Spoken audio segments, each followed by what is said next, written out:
Ahí está la foto. Sonriendo. Bienvenidos a la Biblioteca Jesús H. Avitia. Bueno, ustedes saben que todas las bibliotecas del país tienen mucho movimiento. Todas. Y esta no es la excepción. Bueno, en realidad hay muchos compañeros en muchas bibliotecas que intentan hacer cosas, que hacen lo que pueden con los recursos que tienen. En las bibliotecas aquí en México en general no se cuenta con recursos para poder hacer o realizar acciones. Muchas veces los recursos corren a cargo de quien hace las actividades, ¿no? Y de mucho trabajo voluntariado que hacen muchas personas, ¿no? Aquí en esta biblioteca nos acompaña Gaby, que es una persona que nos acompaña en muchas actividades y que de alguna manera ha sido nuestra benefactora, porque luego que trae que las galletas para la actividad, que trae el papel higiénico, que trae los desechables, algunas cosillas. En últimas fechas, las compañeras del Enjambre de Cuentos también han venido a colaborar y también, o sea, con la misma intención de colaborar, de crear comunidad. Pues también traen galletas, café y nos traen cuentos cada mes. Esto es muy padre, ¿no? Porque poco a poco esta biblioteca va cobrando una vida diferente, va cobrando un espacio. Alfredo, que ahorita está encargado de hacer el registro de la actividad, él es psicólogo, pero decidimos que tiene registrar lo que pasa en el entorno. Y entonces últimamente se ha dedicado a la fotografía y hoy va a hacer el registro de esta actividad para después transmitirlo en video. Y bueno, esta charla que se llama Exceso de técnicas en la narración oral, que va a estar a cargo de Germán Jaramillo Duque. Ahorita le pido a Irina que lo presente porque bueno, ella es quien lo invitó, quien le dijo, venga, puede venir para acá, y el maestro con toda la disposición dijo, claro que sí, vamos para allá.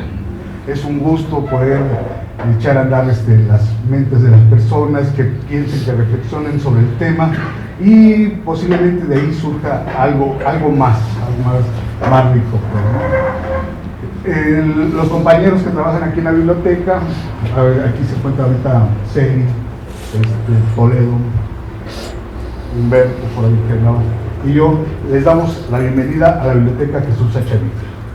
Y lo dejo ahorita con Yurina para que presente al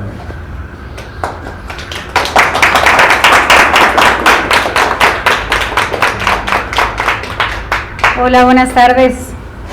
Como verán, aquí se llevan a cabo muchas actividades. Una de ellas es la narración oral, la cuentería.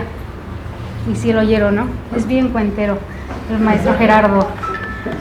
Me toca a mí presentar al investigador, al licenciado en Ciencias Sociales con un posgrado en Cooperación Cultural Iberoamericana en la Universidad de Barcelona, España.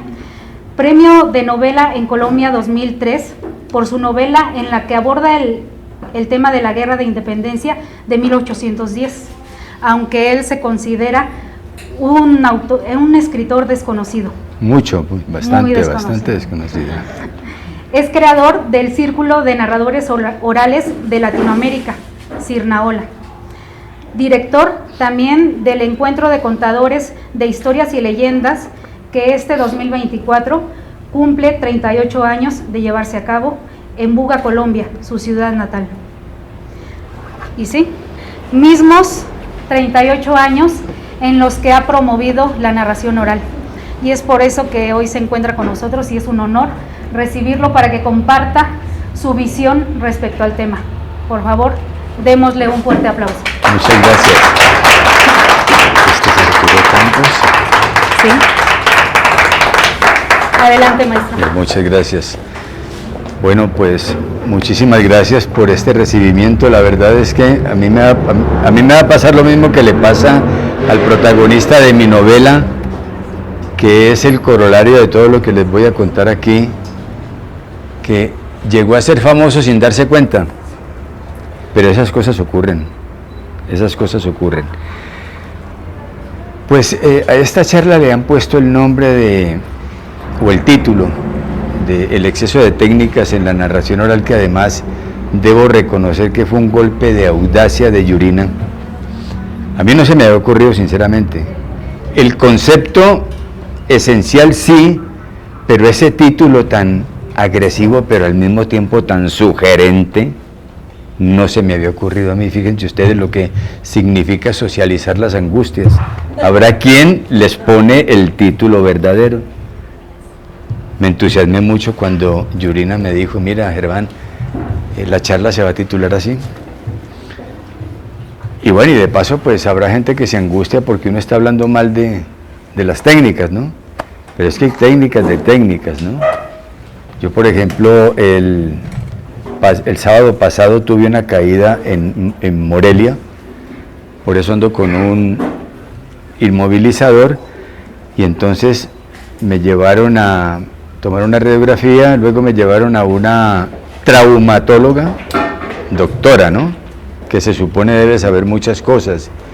Me habló de decir la fisura, tal cosa, tal otra, y yo venía muy desconcertado, muy deprimido, porque claro, uno está habituado a usar sus dos manos y se imposibilita. Eso para uno tiene muchas dificultades. Y llegué a Querétaro y tuve la suerte de encontrar entre los adictos a la narración oral a un fisioterapeuta. Y ese sí es un científico, porque es, en vez de decir, hombre, te tienes que tomar esta pasta para el dolor o para desinflamar, empezó por donde debía ser. Cuando uno se cae, le pasa exactamente lo mismo que cuando se cae un estante de estos, que todo se dispersa. En el cuerpo ocurre lo mismo, el cuerpo se desordena. Pues ese me empezó a hacer los masajes y por eso ahora por lo menos puedo levantar mi brazo. Bueno, después de contarles esto, que seguramente pues no tiene sentido, pero quería empezar por un ejemplo. Les decía que me entusiasma este título porque de lo que les voy a hablar hoy, que no es una verdad absoluta, es mi opinión, es mi percepción, como consecuencia de prácticamente 40 años de observación, observando el mundo de la narración oral. Y aclaro de entrada, no soy narrador oral.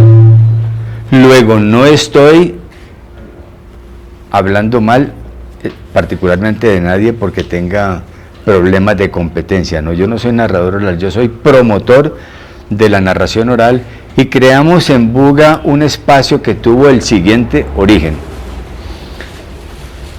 En el año 84 se nos ocurrió crear un espacio denominado Volvamos a Conversar, que tenía como objetivo convidar a la gente muy adulta que había en nuestro entorno departamental. Departamento en nuestro país es lo mismo que estado en el de ustedes.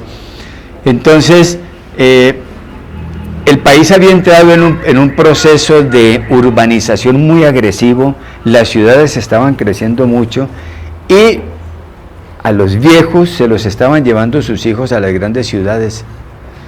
¿Y qué estaba ocurriendo? Que cuando a la persona que tiene muchas experiencias y que las comparte a través de la conversación, si la conversación se acaba todo ese proceso de transmisión de conocimiento. Entonces dijimos, a esta gente que se la están llevando para las ciudades, se va con sus recuerdos, con sus vivencias, hay que hacer algo para recaudarlos, para tenerlos en un punto de protección. Entonces convidábamos a los viejos para que nos contaran sobre todo recuerdos de la infancia, de cómo era la ciudad o el departamento o el país cuando estaban niños, que nos contaran, por ejemplo, episodios como la navegación en el río Cauca. Les digo esto porque mi departamento, que se llama Valle del Cauca, está atravesado por un río con nombre homónimo, río Cauca, y en ese río hubo, en tiempos pasados, más o menos a inicios del siglo pasado, navegación, y seguramente se acabó por el exceso de ineficiencia de nuestros gobernantes. Entonces nosotros queríamos saber cómo fue que nuestros gobernantes en esos excesos de eficiencia acabaron el progreso. Entonces invitábamos a los viejos para que nos contaran, y a medida que estos viejos iban contando sus recuerdos, pues brotaban las anécdotas. Y dije yo, caray, aquí hay una cantera de algo que vale la pena explorar, y es la tradición oral. Y creamos un evento que denominamos en su momento Encuentro Regional de Contadores de Historias y Leyendas, porque lo hacíamos exclusivamente para el departamento debido a que había facilidad de comunicación entre municipios y los viejos podían desplazarse fácilmente a Buga y volver a su sitio de residencia en la noche. No pensábamos en algo más grande porque trasladar a gente de mucha edad tiene sus complicaciones.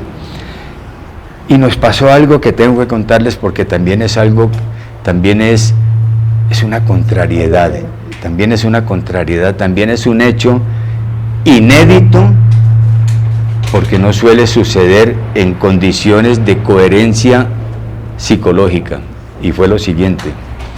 Nosotros, cuando hablo de nosotros, un grupo de amigos habíamos creado un grupo, valga la redundancia, para generar una conexión entre provincia y capital. Y habíamos empezado a hacer acercamiento de escritores, periodistas destacados, venían a nuestra ciudad a conferenciar.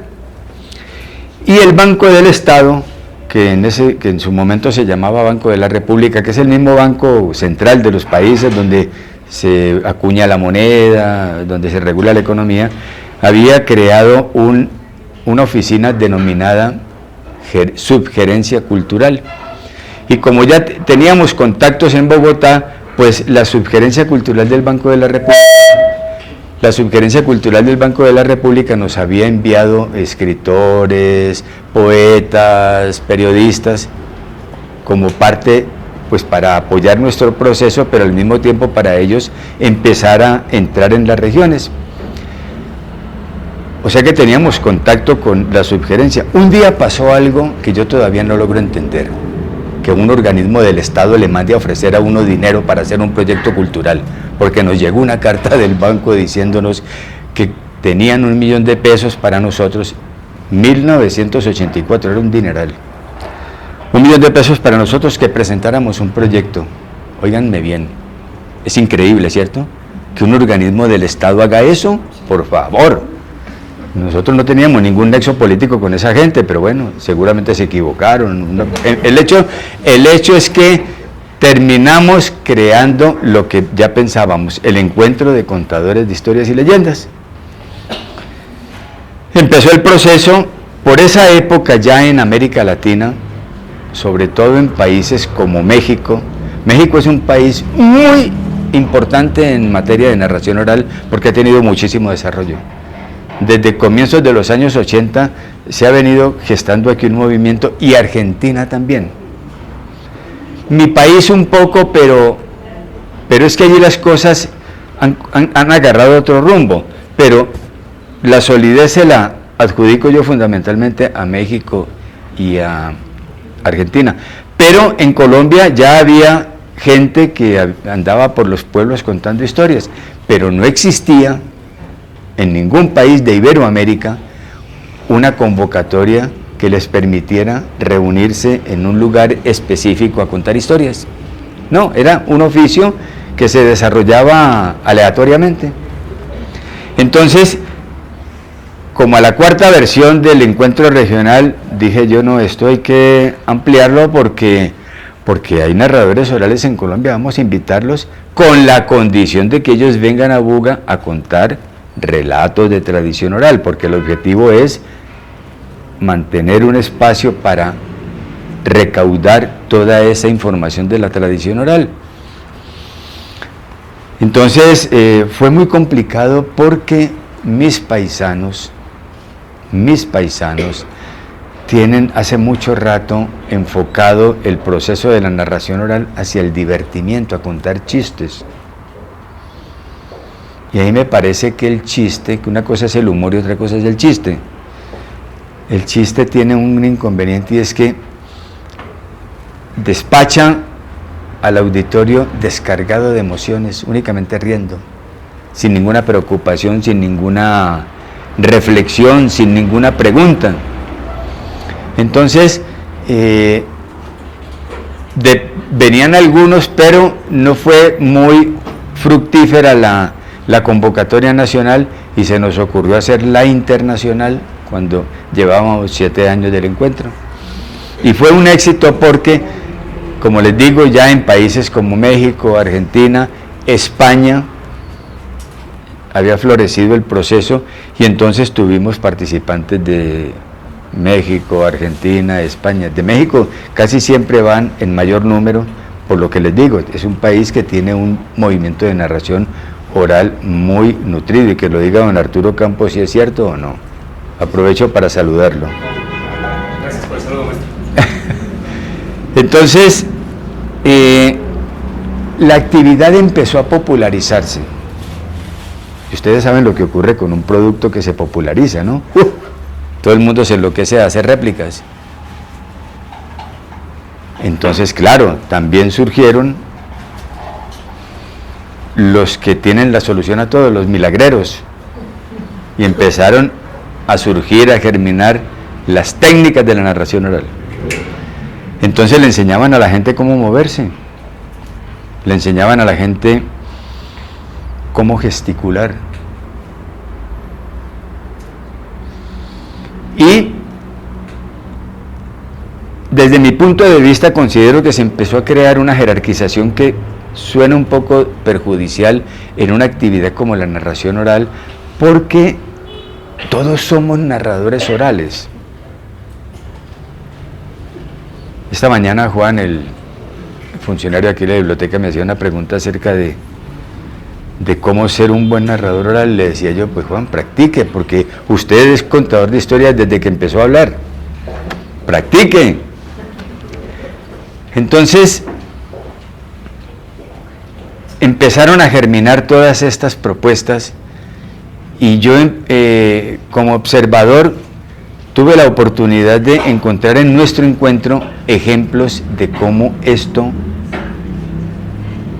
sin consultar la naturaleza del formado, o sea, sin que el formador o tallerista consultara la naturaleza del alumno,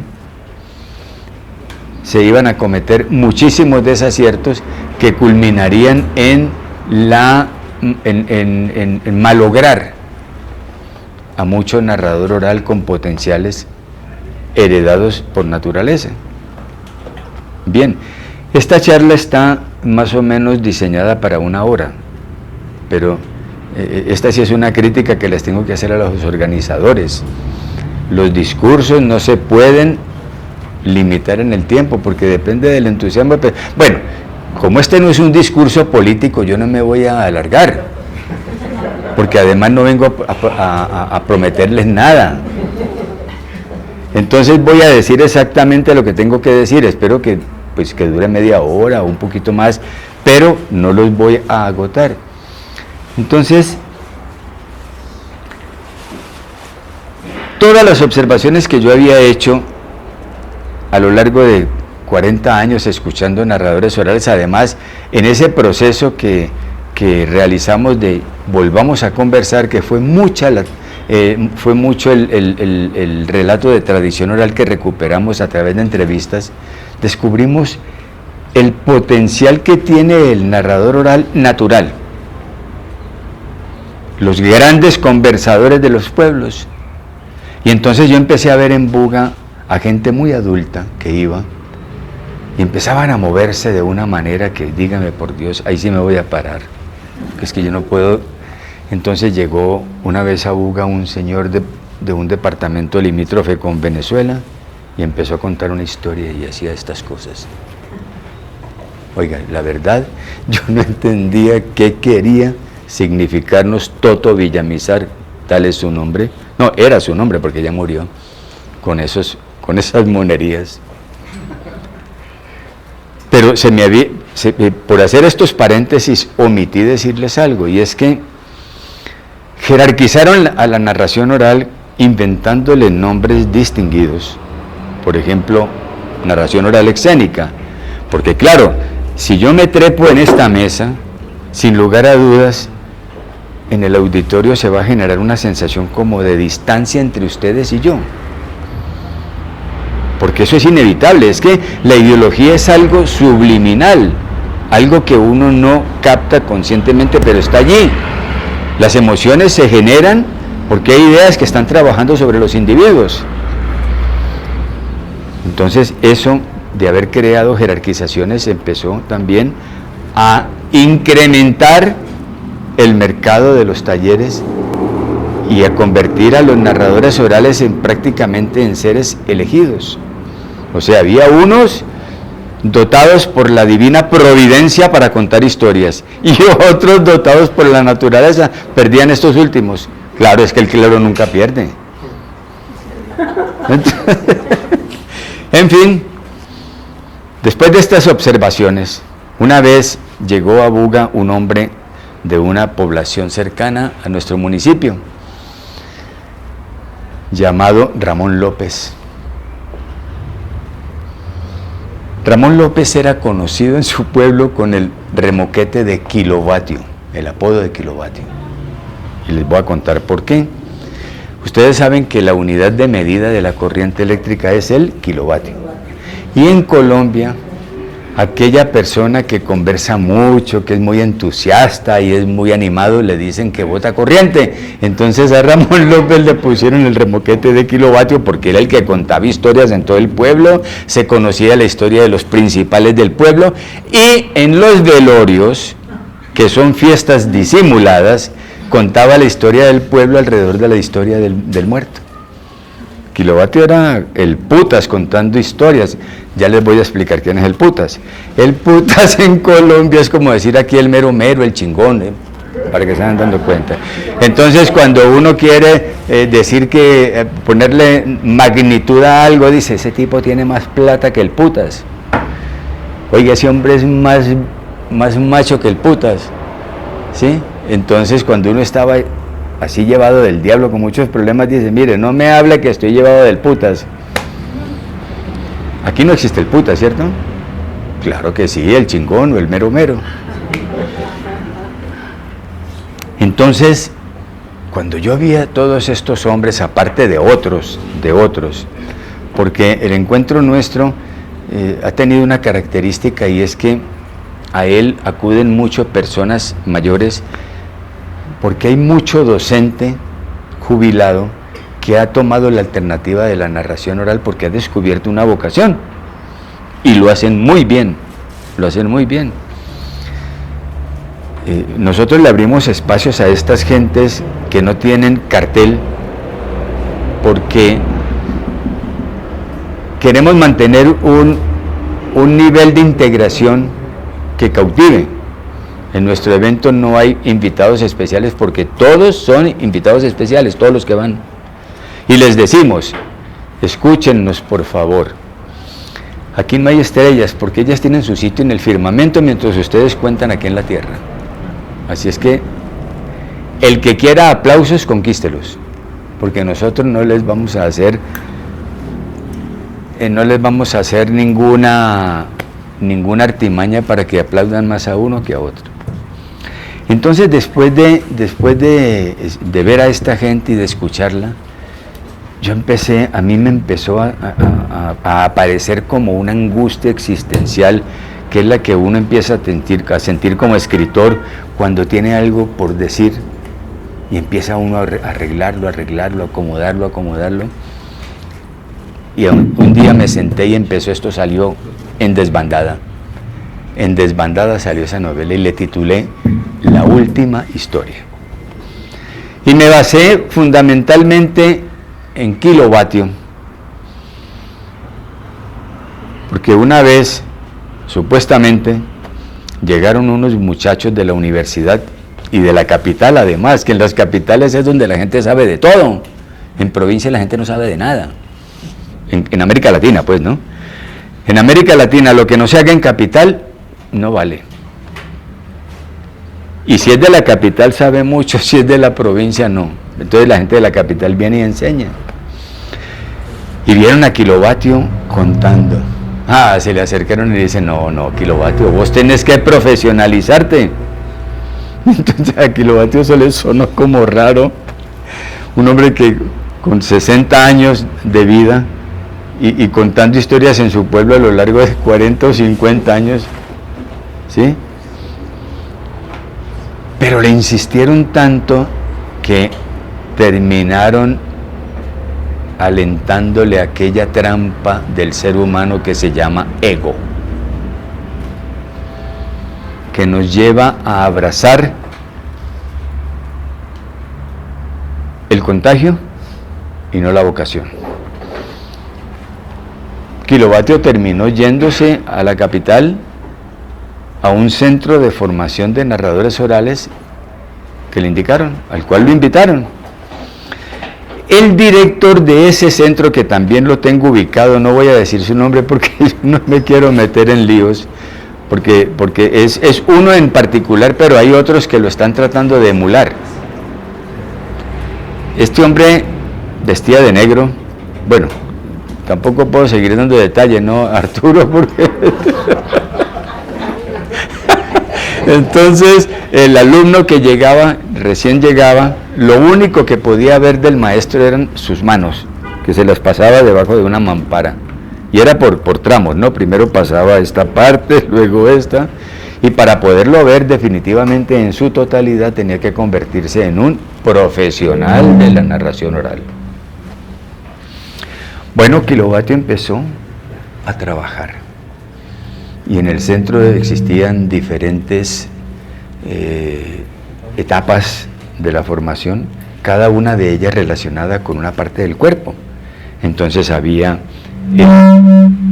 el estudio de la mirada, el estudio de las manos, el estudio del tronco, o sea, todo estaba fríamente calculado. Yo creo que ya trabajó el Chapulín Colorado con eso. Todo estaba calculado para que el alumno pasara por las mayores pruebas de eficiencia. Bueno, pasaron los días y yo hice un estudio muy severo de la mano y del brazo y del antebrazo, porque era un centro de formación, además científico, de narración oral. Entonces yo no podía equivocarme absolutamente en cómo tenía que mover la mano, para ser así, ¿no? ¿Sí?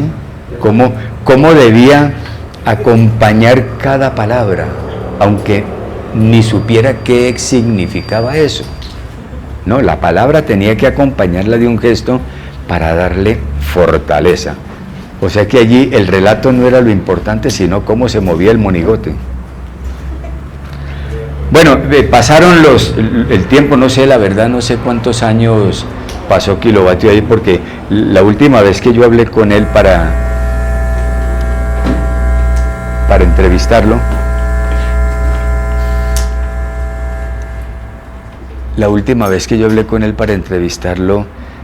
ya él había pasado una temporada en el centro, pero no volví a hablar con él porque cuando ya logran cierta calidad de profesionales, entonces ya no pueden hablar con cualquiera. Y la verdad es que yo no tengo, yo era un cualquiera que ya ni que se atreviera a entrevistar a Kilovatio, que ya estaba en un nivel muy alto, ¿no? No, ya eso tenía que ser TV Azteca o el Canal de las Estrellas o Caracol en Colombia. Entonces yo no pude volver a hablar, porque todo lo que yo después supe de la mano y todo es porque tenía filtraciones de uno de los funcionarios del centro, ¿no? Me contaba todas estas cosas de la mano. Y entonces, eso sí, yo le prometía que yo nunca que yo iba a contar esto, pero que yo nunca iba a decir nombres propios. Por eso omito el nombre del maestro, ¿no? Pero lo único que si pueden saber es que vestía de negro y que hablaba con acento o que habla con acento caribe. Bueno, pues a Kilovatio tenía en su... ¿Sí? Les tengo que resumir la historia porque ustedes se tienen que leer esa novela, yo no se las voy a contar toda. El hecho es que crearon un cartel que Kilovatio terminó viendo en un bar a donde concurría gente muy importante, intelectuales puros, como son la mayoría de los artistas, de los teóricos. Hay mucho intelectual, ¿no? Y teatreros, y esos van a sitios donde disciernen, todos terminan embriagados, hablando paja, pero en todo caso, cada uno se cree lo mejor de lo mejor. Entonces allá colgaron un cartel, óiganme bien, Kilovatio como todo un héroe de la narración oral.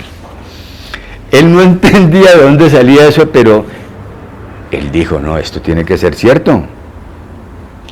Y ya él se consideró un profesional. Y bueno, y el corolario es que cuando él volvió a su pueblo, nadie lo reconoció, trató de contar algo, nadie le entendió nada. Les dejo la inquietud para que lean la novela, porque esa la pueden descargar en ese, ¿cómo es que es la cosa, Yurina? En ese PQR. Que yo, atrás de Arturo. muy bien. Él es la referencia. Yo les digo sinceramente, yo me divertí mucho escribiendo esa novela porque es una oda a la ironía. Y yo sé que hay gente del mundo de la narración oral que se fastidia con eso, porque como yo no soy narrador oral, sino un promotor de la misma, creo que tengo el derecho a lanzar opiniones. Porque si yo soy coautor de un proceso, yo también tengo derecho a decir cómo se debe comportar el proceso, ¿no? Entonces, creo que la narración oral, por tener la utilidad social que tiene, debe ser protegida de la estulticia, de la trivialidad, porque la narración oral cada día la vamos a necesitar más debido a que el mundo está cada vez más disperso. La tecnología, por ejemplo, ha creado una adicción que genera estancamiento en el proceso de desarrollo del cerebro del ser humano. Díganme si es cierto esto o falso que compramos un celular. A muchos les ocurre. A los 2 o 3 meses ni siquiera hemos agotado el conocimiento del manejo del mismo. Sale un modelo y terminamos comprándolo sin tener criterio para hacerlo. Y los chicos ya no le escriben al señor Google en teclado, que es muy útil porque se mueven los dedos de la mano y eso sirve para el desarrollo cerebral. La neuroplasticidad dice que toda actividad de conocimiento se adquiere a través del ejercicio, ¿no? Y ustedes saben que de acuerdo con la ley de la evolución, el mono se convirtió en Homo sapiens a través del trabajo, ¿no? Entonces los chicos, o mucha gente, ya no le escriben al señor Google en teclado, sino que lo llaman, le dicen, oiga, señor Google, ¿qué significa tal cosa? O sea que cada día los ejercicios que hacemos para acceder al conocimiento son menos contundentes y por ende ya no accedemos a conocimiento, sino a información, que es muy distinto. ¿Y qué pasa con la narración oral? Todo relato tiene un mundo que protege memoria social.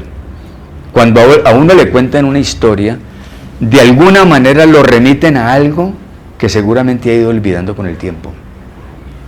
Por eso yo creo que la narración oral es lo más grande que al ser humano se le ha ocurrido, bueno, redescubrir, que le pongan los apodos que quieran, narración oral para no sé quién. Unos dicen que cuentan para niños, otros dicen que cuentan para adultos, y yo digo, pero ¿qué le cuentan a un niño y qué le cuentan a un adulto? Al niño le cuentan fantasías y al adulto cuentos verdes, como decimos en Colombia, los cuentos esos vulgares.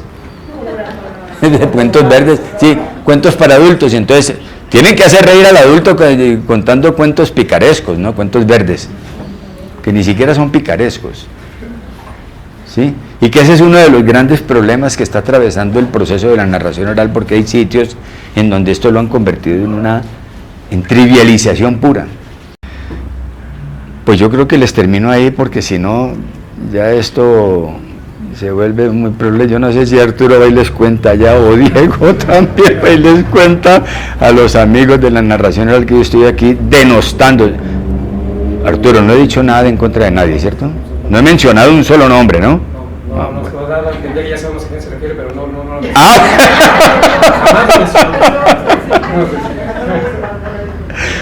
Les agradezco infinitamente esta atención que me han dispensado. Se los juro que me llena el corazón de gratitud. Yo con este país tengo afectos de mucho tiempo atrás, y cuando un avión en el que vengo aterriza en el Benito Juárez, se los juro que yo siento que he llegado como a casa, a un lugar muy familiar. Entonces, celebro estar aquí justamente en México en esta charla. Y entonces, ¿ahora qué hacemos, Yurina? ¿Cuál es el protocolo? Porque si no...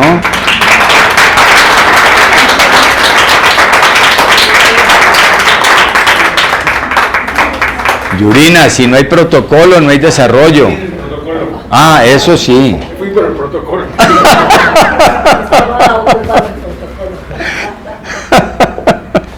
Nuevamente, me toca primeramente agradecer tu presencia, Germán, tu compartir acá con nosotros, tus hermanos mexicanos. Me voy a involucrar en ese discurso de ella, porque el agradecimiento es para ella. Cuando yo decidí mi viaje a México, porque yo venía inicialmente a Morelia, porque hice un trabajo de reflexión con un grupo de alumnos de la escuela normal, y lo hicimos a través del WhatsApp, que esa es una de las ventajas de la tecnología, ¿no? Fíjense, la tecnología tiene tanto de largo como de ancho. Hay cosas muy ventajosas, porque uno puede armar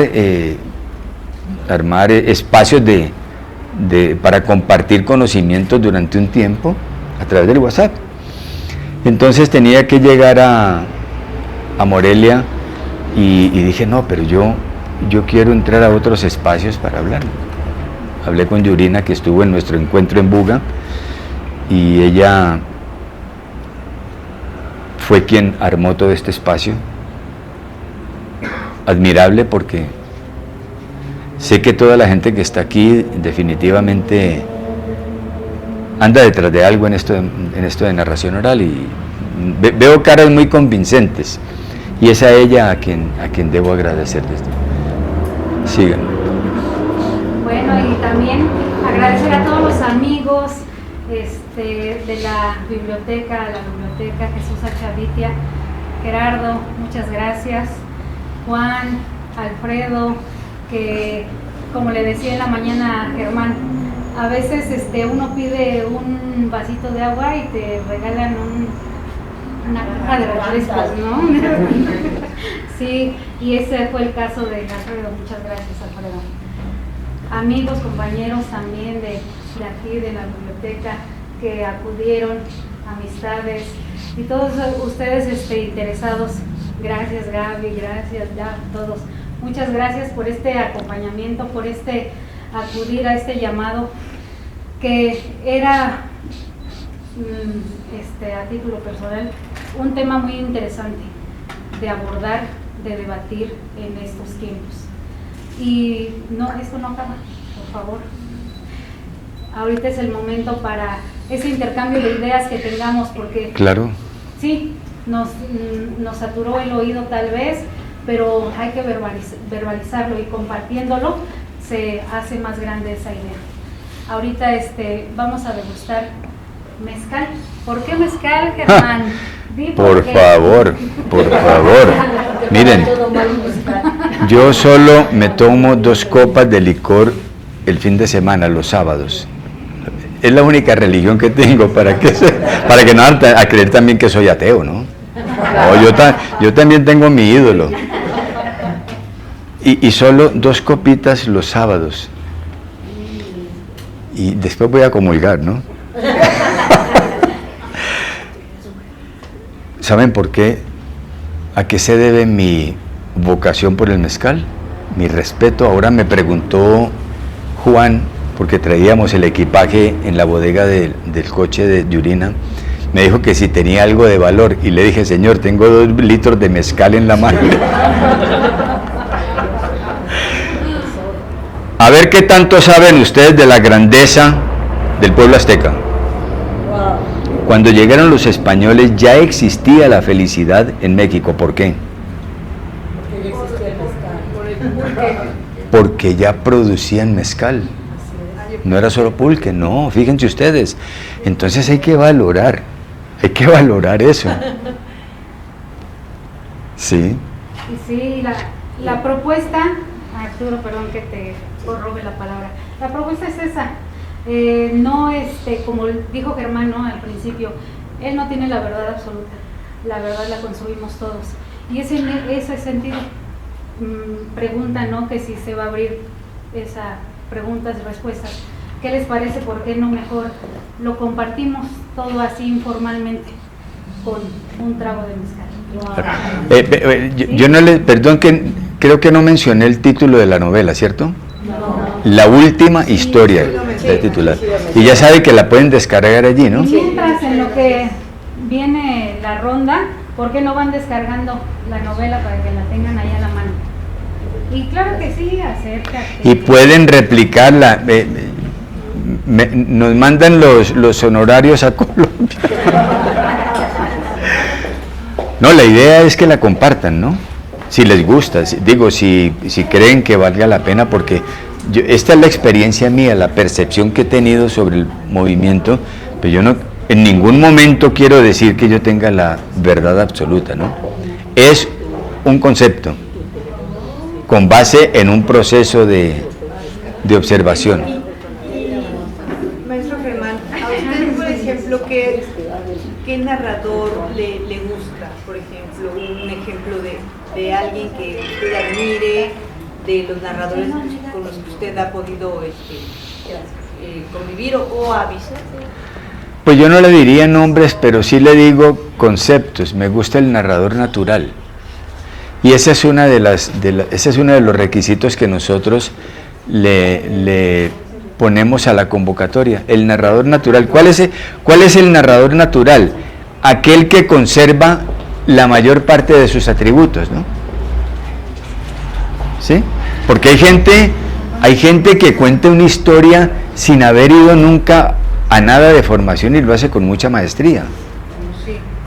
Los viejos de nuestros pueblos son grandes conversadores, grandes contadores de historias, ¿cierto? Entonces, un narrador natural que no tenga que valerse de aderezos, que no dependa tanto de lo escénico, porque es que lo escénico es una cosa, es que teatro es una cosa y narración oral es otra. Yo pienso que el elemento fundamental del narrador oral es el relato. ¿Sí? No necesita escenografía, no necesita vestuarios. Hay gente que utiliza de repente algunos recursos, pero creo que vale la pena que quien los utiliza sea muy cuidadoso de no eclipsar el texto o el relato con lo que está así, con los aderezos del escenario, de la escenografía. Yo creo que hay que ser muy cuidadoso en eso porque hay distractores. Ese es mi reclamo, no más. Que si a alguien le van a dar formación en narración oral, que averigüen primero todas las facultades que por naturaleza ese narrador oral ha adquirido, ¿no? Porque son muchas también. Quien tiene vocación de contar historias es porque tiene por naturaleza esa inclinación, ¿no? Porque así de buenas a primeras, no. Otros prefieren más bien dedicarse a la política. Entonces, bueno, que también es una vocación. También es una vocación. También cuentan cuentos. Oh, pero eso sí que... No, esos no cuentan cuentos, esos echan cuentos. Porque es que no es lo mismo contar un cuento que echar un cuento, ¿no? Eso es como echar una trampa, ¿no? Dime, Arturo. Preguntarle su parecer sobre lo que ocurre con las generaciones que no saben quiénes son los cuentacuentos, aun cuando los tienen en sus casas. Nuestros cuentacuentos primigenios son los abuelos, afortunadamente, pero se ha dejado de contar cuentos como se hacía hace 30 o 20 años en las casas. Y ha tocado que vamos a escuelas y los niños no saben formalmente, bueno, no es que no sepan formalmente, quiero decir, no saben exactamente qué es un cuentacuentos, y el primer cuentacuentos que conocen o que identifican como cuentacuentos es justamente alguien de los que egresamos de talleres o de cursos, no es un cuentacuentos, digamos, natural. Sí. Entonces, van dos preguntas sobre su parecer.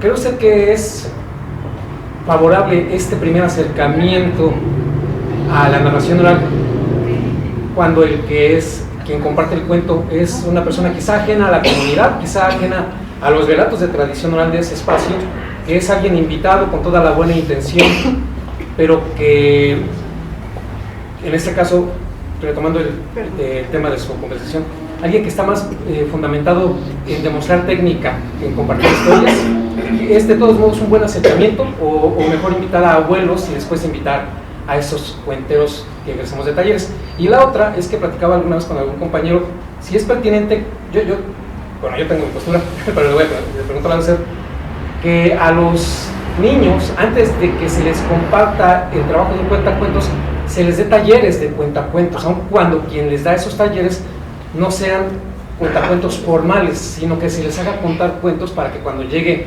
el cuentacuentos académico, por ponerle algún nombre, haya dentro de su naturalidad de disfrute, también haya una observación más minuciosa de parte del niño. Creo que fui muy rollero, pero confío en que usted me habrá agarrado. Pues mira, Arturo, yo soy de esta opinión.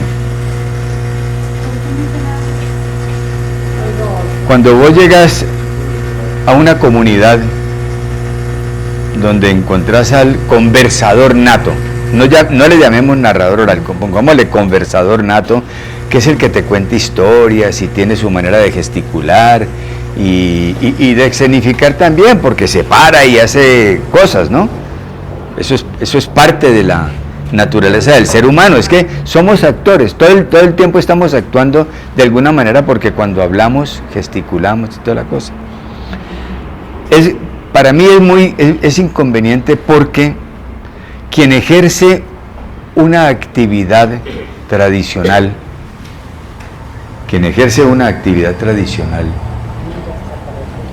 se siente en riesgo cuando aparece alguien presentándola de manera que la transforma completamente y la vuelve en algo como para elegidos. Cuando nosotros estuvimos haciendo el trabajo o avanzando en el proyecto Volvamos a Conversar, cuando estuvimos avanzando en ese proyecto de Volvamos a Conversar, descubrimos que para los viejos era muy estimulante que los abordáramos, porque se sentían orgullosos de poder contar algo que la gente quería escuchar, ¿sí? Pero esa gente se sentía constreñida si le invitábamos a contar en un espacio en donde venía a contar el narrador oral que ya tenía otra concepción, bueno, el llamado narrador oral escénico, ¿sí? Porque eso se los digo yo porque lo vivimos. Lo segundo, lo de los niños. Claro que a mí me parece muy importante que haya estimuladores, hay estimuladores de lectura, ¿no? Que también debería haber estimuladores de narración oral.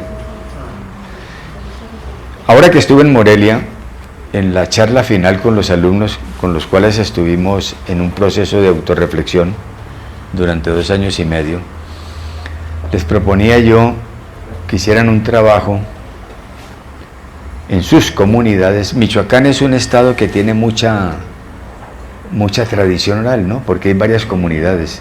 Hay una que es muy importante, que es la purépecha, ¿no? Pero hay otras y hay mucha mitología, mucha leyenda. Y les decía yo a los muchachos que qué bueno que ellos se pusieran en la obra de recuperar todas esas tradiciones populares de sus etnias e hicieran un evento que compartieran con otras escuelas normales. A ver si metemos dentro del pensum académico la narración oral, no para que el muchacho empiece a contar chistes ni cosas, sino decirle las implicaciones que tiene eso para la reconstrucción histórica. Nosotros somos países completamente ahistóricos. A nosotros en el pensum escolar nos pusieron mitología griega, pero nunca hubo una asignatura que le diera esa misma importancia a las mitologías nacionales. Luego nosotros tenemos mucho que recuperar de esa historia negada. Y esta me parece a mí que es una buena forma, ¿no? Estimular a los jóvenes estudiantes para que vayan a sus entornos familiares o sociales a indagar a los viejos, a pedirles a los viejos que les cuenten historias. Y eso sería muy útil porque cohesionaría una sociedad que vive permanentemente en dispersión. Porque claro, lamentablemente quienes gobiernan, en vez de fomentar actividades que redunden en beneficio de la cohesión social, no, más bien llenan un estadio con un imbécil como Maluma. No, sí, la verdad que sí. Es que, bueno, yo no sé qué cosas canta ese muchacho aquí, pero cuando apenas estaba surgiendo en la ciudad donde vivo, la alcaldía nos pidió el favor que a través de nuestra fundación les ayudáramos con la contratación de unos artistas. Y entonces ellos pidieron que Maluma. Yo no sabía, no tenía ni mediana idea de quién era Maluma. Entonces accedí. Cuando llevaron a ese imbécil a Buga, le dije yo al alcalde, le dije, no jodas, Sola, pero ¿qué es lo que ustedes están haciendo con la juventud, hombre? Porque a los políticos no les importa la gente. A ellos no les importa sino la estupidez. Entonces, nos estamos disolviendo cada día más. Yo por eso considero que esas actividades como la narración oral son importantes, si se toman como deben tomarse, ¿no? Como visibilizadoras de la historia oculta, la que nunca nos han contado, para que nuestros connacionales conozcan su origen real. Que conozcan, por ejemplo, que a la llegada de los españoles, América tenía un calendario superior en exactitud al calendario gregoriano, que era el calendario azteca. ¿Se dan cuenta ustedes? ¿Cuánto nos han negado de dignidad? Entonces hay oficios como la narración oral que sirven para abrirles los ojos a las personas y decirle, mire, es que esto es tradición oral, pero esto existe porque, esta tradición oral se cuenta porque esto existió. Esa es mi discusión. Nosotros hacemos un evento cuya convocatoria exige a quienes quieren ir a Buga a contar historias que nos manden un video con un relato popular o con un mito o con una leyenda. Hacemos una selección porque el encuentro es muy conocido en el continente, mucha gente quiere ir y como no tenemos recursos para invitar a todo el mundo, pues tenemos que hacer una selección de máximo 20 narradores orales. Entonces por eso hacemos una convocatoria y exigimos que quien quiera ir a Buga a contar historias nos envíe 2 videos contando, como les digo, un mito o una leyenda. Y esa es una manera de enseñarles a los espectadores que eso existe, ¿no? Que este continente tenía identidad cultural cuando llegaron los saqueadores. Y digo los saqueadores porque los primeros badulaques de esos que llegaron eran presos.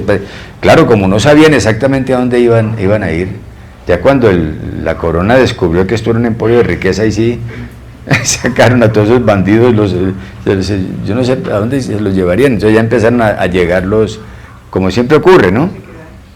Como siempre ocurre con la gente que quiere embaucar, manda a alguien a que mire el terreno, ¿no? Y cuando ya le dan noticia de cómo está, ahí se toma decisiones. Entonces, hay muchas cosas que no conocemos porque el proceso histórico se ha manejado de esa manera. Entonces, la narración oral es una especie como de auscultador de esa realidad oculta.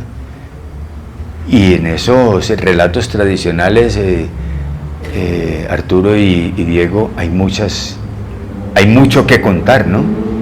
Hay mucho que contar en esos relatos populares. Entonces, mi preocupación es que el movimiento de narración oral no se pervierta, no se trivialice de tal manera que se pierda su identidad. Yo decía lo del cuento para niños y cuentos para adultos, es porque detrás de eso hay una intención perversa, y es dosificarle a cada ser humano su nivel de memoria social. Entonces al niño lo dejan avanzar hasta aquí y al adulto hasta allá. Al niño le dan carta de naturaleza para que actúe en sociedad cuando dice que ya tiene eso que llaman uso de razón. Antes, váyase niño, que esta es una conversación para adultos. Y a las personas de la tercera edad, a la cual estoy llegando yo, entonces, como ya dicen que cuando uno está con algunos años, como que empieza ahí como decimos allá en Colombia, a botar corriente, como a decir cosas incoherentes. Entonces, cuando uno con cierta edad se planta en firme y dice no y no, dice no, es que está loquito. Cuando uno se atreve a reclamar, porque toda la vida ha pasado resignado, entonces cuando uno se atreve a reclamar derechos, dicen, está loquito. Claro, es que tiene muchos años. Entonces a ese lo empiezan a monitorear y solo lo dejan actuar si rectifica, ¿no? Entonces ese es el cuento para adulto y el cuento para el niño. Eso tiene unas implicaciones ideológicas muy grandes. Por eso pienso yo que no es bueno ponerles tantos apellidos a los relatos y a las formas de contar.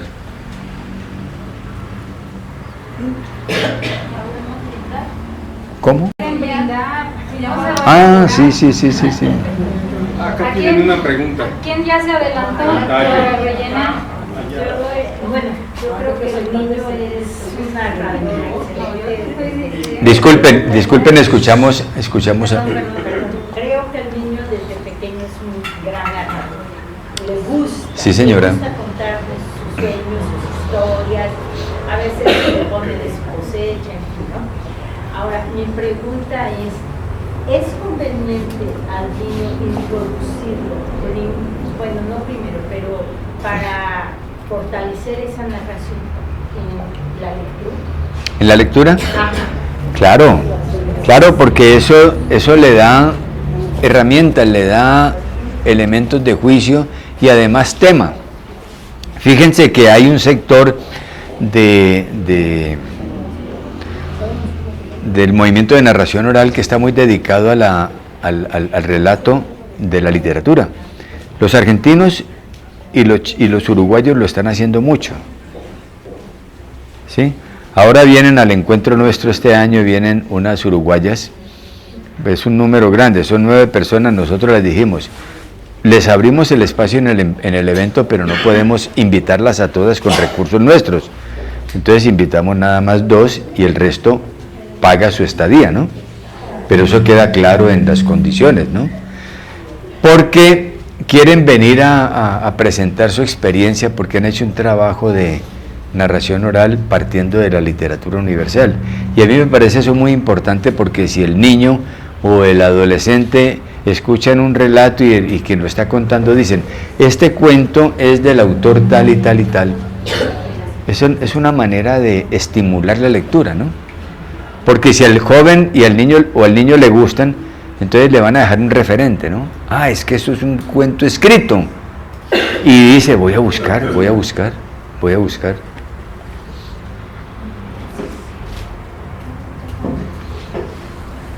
Entonces, por ejemplo, en la la evolución del niño, la psicología evolutiva, de desarrollo, de cómo se va desarrollando un niño, no cabría esto, digamos, en cuanto a trabajar cierta literatura propia para ellos a ciertas edades, o usted sugiere que sea parejo. Es que mire, eso de la literatura infantil es un embeleco, se los digo con toda franqueza. Yo veo mucho cuentos de los hermanos Grimm los domingos en una cadena de televisión colombiana que tiene un programa para niños los domingos en la mañana. Yo la sintonizo, cuentos de los hermanos Grimm. Si ustedes analizan detenidamente esos relatos, Caperucita Roja, bueno, todos, se dan cuenta que tienen una carga de violencia oculta, pero es que, escúchenme, la ideología es una cosa demasiado oculta, ¿sí? Eso es como un dolor que se siente y no saber dónde. Pero la literatura infantil tiene un objetivo: condicionar al niño, ¿no? Empezando por hacerle creer que él tiene una condición mental inferior a la de los demás. Por eso cuando yo estaba niño, se ocurrían las famosas visitas, que iba alguien a visitar, o alguna señora o dos señoras iban a visitar a la mamá de uno, y eran visitas programadas. Entonces se hacían en lo que llamaban la sala de visita, y que no se acercara el niño, porque le decían: no, niño, esta es una conversación de adultos. Me imagino que estaban descuerando a todo el mundo, ¿no? Porque esas son las conversaciones. ¿Saben el término descuerar? Es como comer prójimo, pues, hablar mal de Entonces, la literatura infantil no es tan infantil. Entonces, ¿qué es lo que creo yo? Que al niño hay que instruirlo en la dinámica de la sociedad. Yo tengo 2 nietos, y a mis nietos les hablo mucho sobre la necesidad de la reflexión y sobre la necesidad de entender cada cosa para no hablar mecánicamente, ¿sí? Entonces uno no tiene que, por ejemplo, miren cosas tan terribles.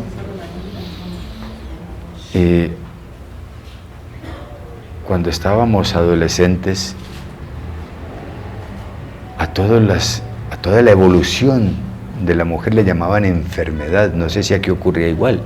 Cuando aparecía la menstruación, a eso no le llamaban periodo menstrual, sino está enferma. ¿Ocurría aquí igual? Pero hace muchísimos años. Pero es una perversión, caray. ¿Y el embarazo? ¡Uy, por Dios! O sea, los procesos naturales eran calificados como, no sé, como castigos. Y no se habla de ello. Y como la religión católica estaba ahí envenenándole la mente a la gente, claro, nadie se daba cuenta que eso estaba lleno de pederastas. Claro.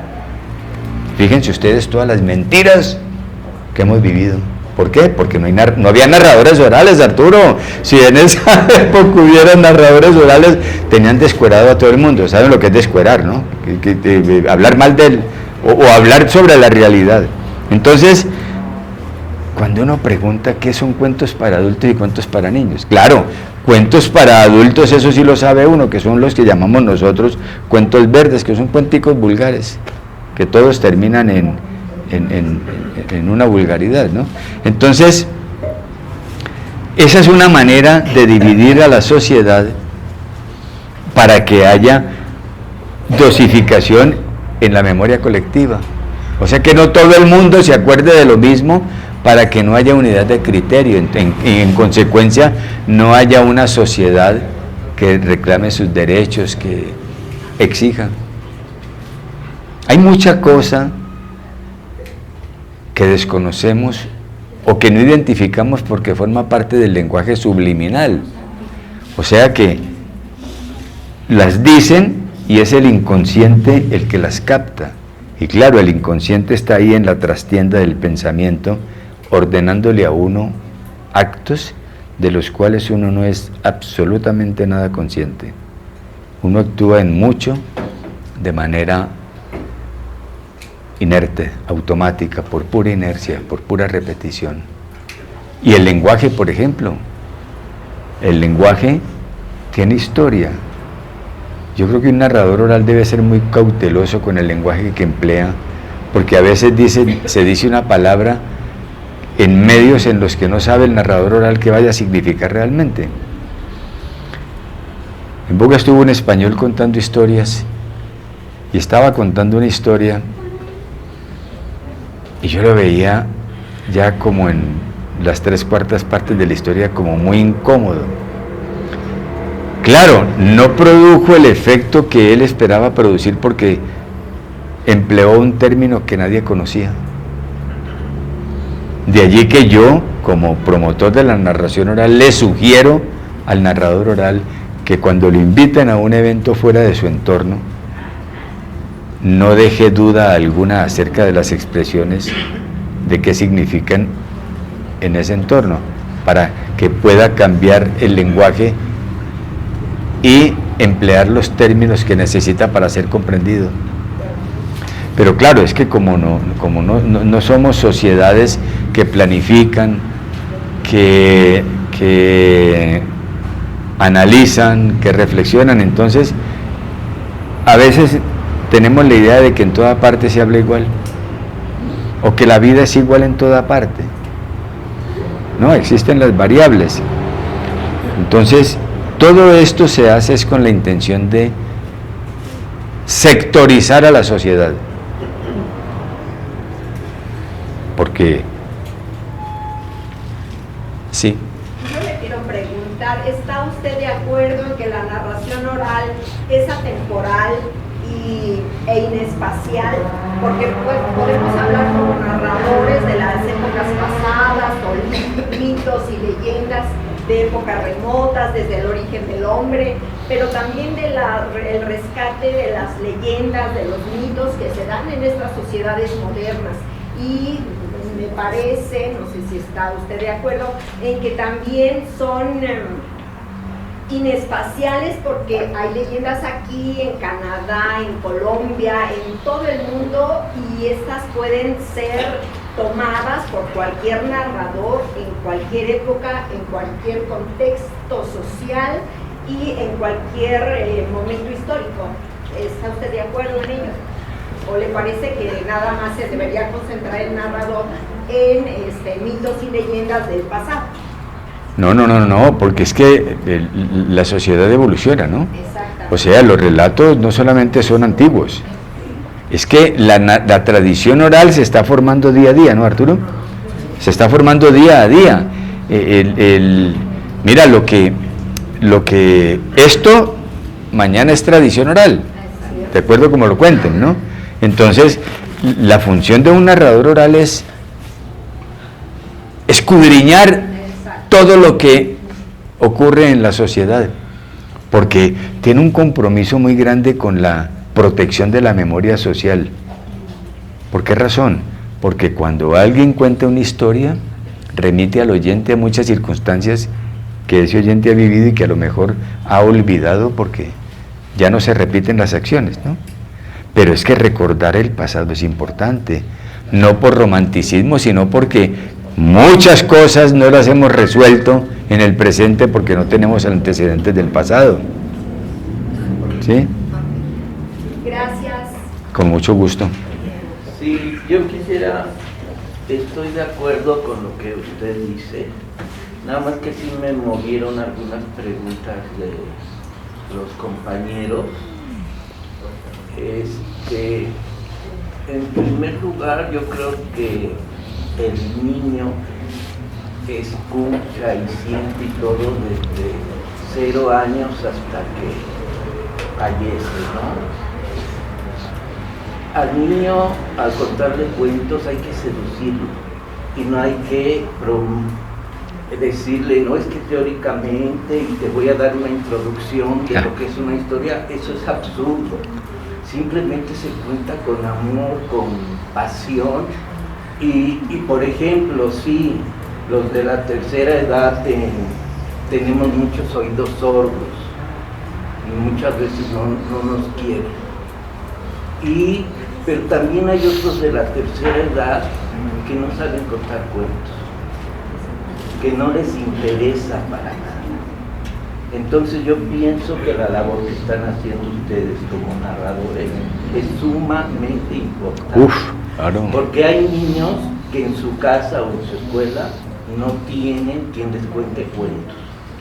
Entonces cualquier persona, inclusive hasta en la televisión, si alguien o un programa que les cuente una historia, el niño tiene la capacidad y la imaginación de enamorarse, y muchas veces si nosotros tenemos una profesión, sea cualquiera, empieza desde que éramos niños, no se necesita otra cosa. Uno está educado por el ejemplo de los padres, y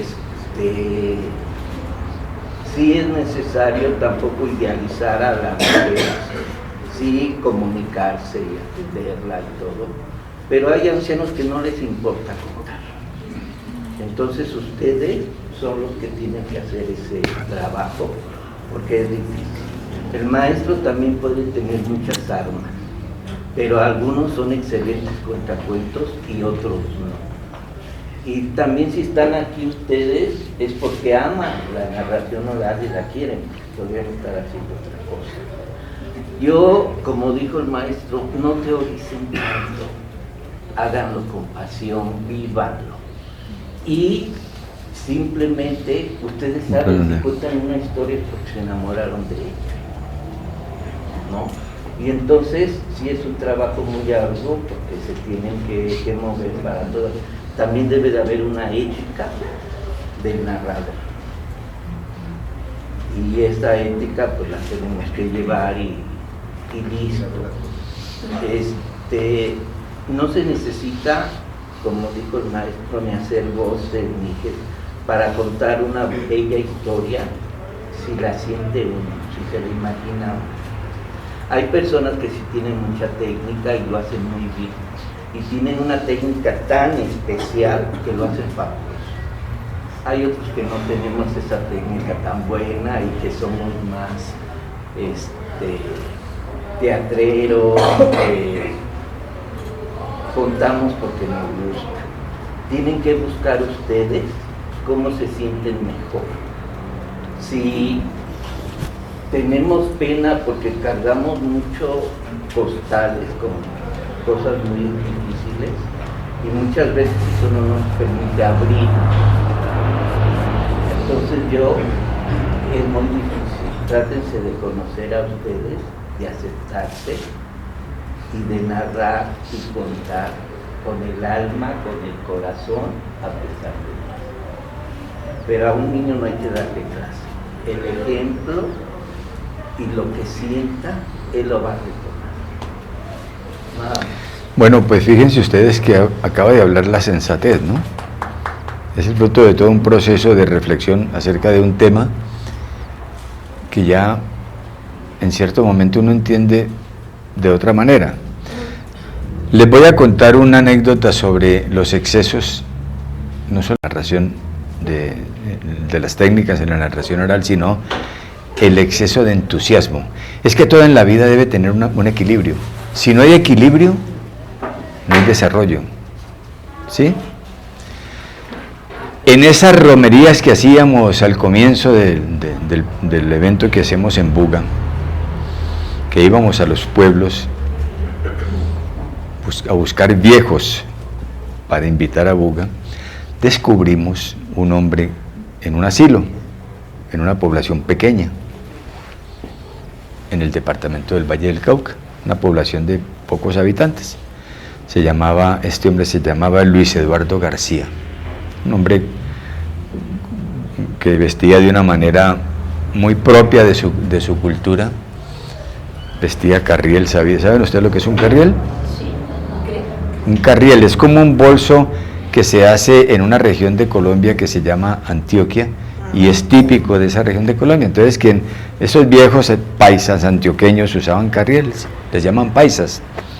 Y este viejo estaba en un asilo, y cuando un día llegamos al asilo ese, porque nos lo dijo la alcaldesa del pueblo que conocía nuestro proyecto y estaba entusiasmada, nos empezó a contar una historia el viejo, y fue al evento, a los primeros años del evento fue 2 veces. El viejo se entusiasmó tanto, las primeras historias eran muy coherentes, pero don Luis Eduardo se entusiasmó tanto que se dedicó a robarles las historias a sus amigos del asilo, a los otros viejos. Entonces les pregunto, por eso así logró ir 2 veces al encuentro de Buga, porque nos decía, es que tengo unas historias que tal que recordé. Mentiras, se las estaba robando a los otros viejos para que no invitáramos a ninguno de ellos. Pero se entusiasmó tanto que al final, cuando ya no tuvo a quien robarle historia, se dedicó a inventar historias tontísimas. O sea, se malogró por un exceso de entusiasmo, por un exceso de trampa también, ¿no? Por no entender que todo en la vida tiene un límite. Yo tengo algo para contar, pero cuando se me acabó el tema, pues tengo que parar, ¿no? Para no empezar a decir tonterías. Eso se los cuento porque son muchas las trampas en el camino de una actividad. Y la gente se desnaturaliza o porque termina controvirtiendo su propia naturaleza o porque se la desarraigan a través de técnicas. ¿Sí? Entonces, lo que dice él, a mí me parece muy coherente, porque los niños, ¿qué? Los niños contarles la historia, Arturo, contarles la historia, ¿no? Y que el niño, porque el niño los niños tienen una gran capacidad de discernimiento. Lo que pasa es que vivimos en una sociedad que separa. ¿Sí? Yo he oído, por ejemplo, hablar del machismo mexicano, y yo estoy convencido que en México ahí es un matriarcado.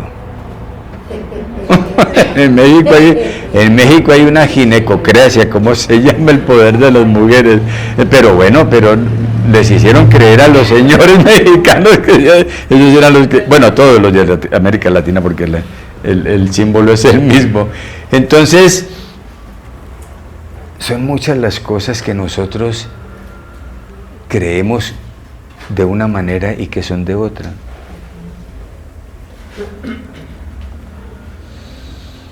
Sí. Yo sí quiero comentarlo. Ahorita me hizo reflexionar acerca, con todo el contexto de la plática. Dije, un narrador oral con un compromiso, una responsabilidad, una ética, puede influir enormemente en las generaciones para romper con la famosa brecha generacional. Creo que, porque me hizo pensar mucho en esa división que hacemos de las generaciones, en separar a los niños, separar a los ancianos, cuentos para niños, cuentos para adultos. Y me atrevo a decir esto porque yo estuve trabajando durante 40 años con adultos mayores y era sumamente enriquecedor ver el compartir los niños con los ancianos, hacer esa convivencia intergeneracional. Y cuando les contaban ellos su historia de vida, ya no eran contacuentos ni nada que se les parezca, pero se empezaba a hacer un vínculo emocional y afectivo en donde ya no se veía la diferencia entre niños y ancianos, incluso ya llegaban a visitarles, a cantarles o a hacerles un regalito porque sentían la necesidad de la convivencia con el adulto mayor. Entonces considero que si como narradores, yo soy una aficionada nada más, considero que si lo que decía el Señor, invierto toda esa parte, esa naturalidad, ese compromiso, ese gusto, esa emoción, sin caer en los excesos, creo que se puede hacer mucho en favor de adultos mayores, de jóvenes, incluso de jóvenes, porque ¿qué es lo que nos dejamos llevar como sociedad? Les colgamos categorías a los jóvenes son así, no es cierto, no los conocemos, no nos acercamos, se nos ha olvidado conversar, se nos ha olvidado hablar con ellos, el conocer esa generación. Entonces, ahorita me hizo pensar, dije, la narración oral puede ser una herramienta fabulosa que puede llegar a influir socialmente en beneficio de las generaciones. Y otra cosa, maestro, yo quería preguntarle, la inteligencia, la famosa, ahorita está en boga la inteligencia artificial, ¿va a llegar a reemplazar a la narración oral? Pues yo, pues pues es que la narración oral es una actividad muy útil, pero como su utilidad se la pueden acabar trivializando el mensaje, o sea, el relato, entonces pues yo creo que nadie se va a ocupar de sacar relatos en inteligencia artificial, porque la inteligencia artificial, creo yo, es uno de los caminos que se está trazando hacia la automatización del ser humano.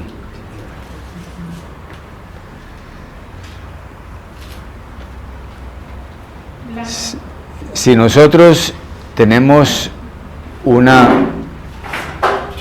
forma erecta, es fruto de todo un proceso de transformación a través de la evolución, ¿no?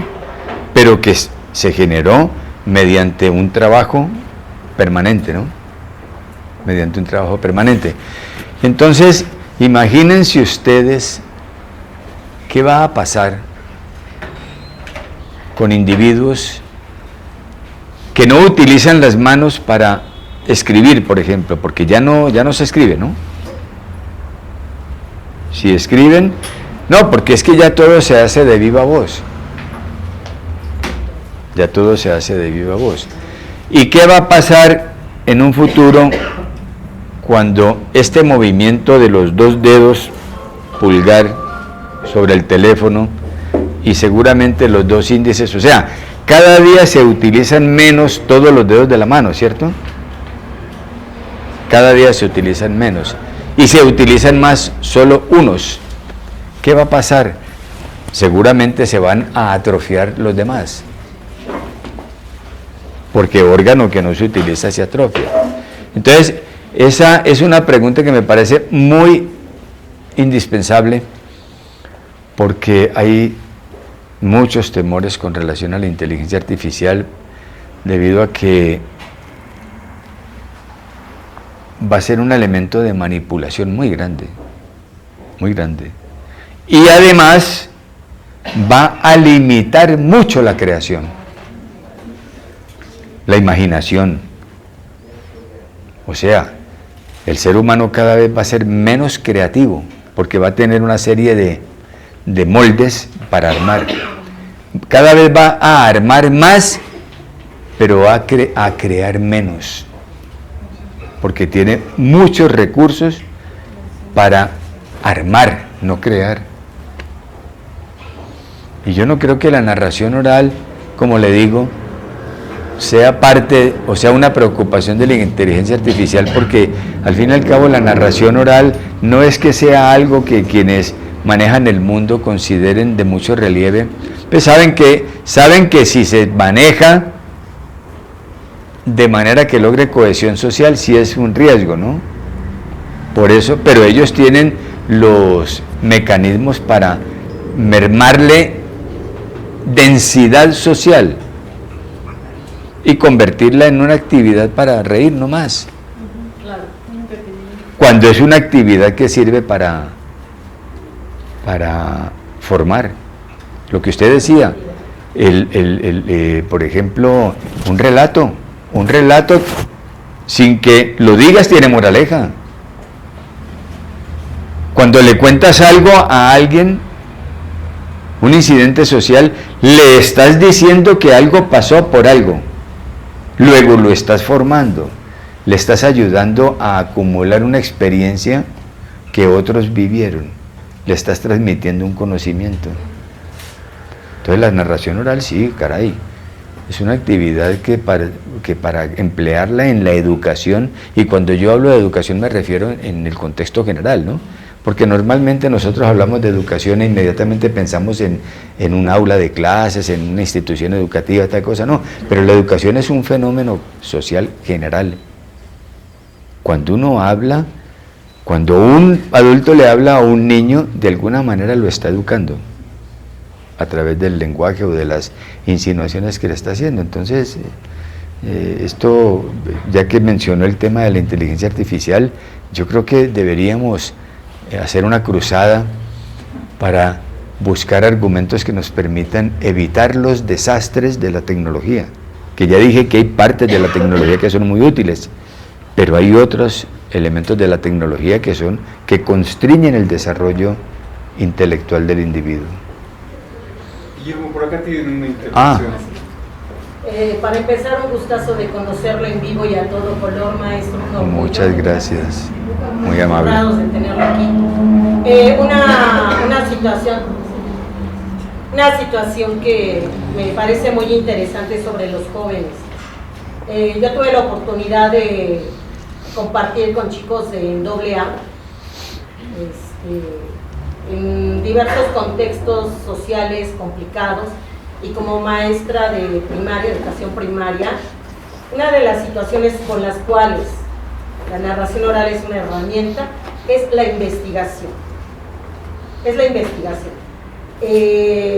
A veces tenemos más prejuicios los mayores hacia los jóvenes que los jóvenes hacia los mayores. Y a mí me consta. Absolutamente cierto. Sí. Cuando tú te acercas a un joven y lo escuchas, no le dices, están hartos de escuchar rollo. Cuando los escuchas y compartes lo que ellos, sus intereses, e investigas lo que a ellos les está moviendo, puedes a través de la narración contarles historias que van a ser de su interés o adaptar para que ellos lo entiendan. Decía un cantante de rock según satánico, ¿no? ¿Tú qué le dirías a los jóvenes? No les diría, les escucharía. Con base a eso, transformas tu quehacer. Me gustaría compartir respecto a esto de la inteligencia artificial.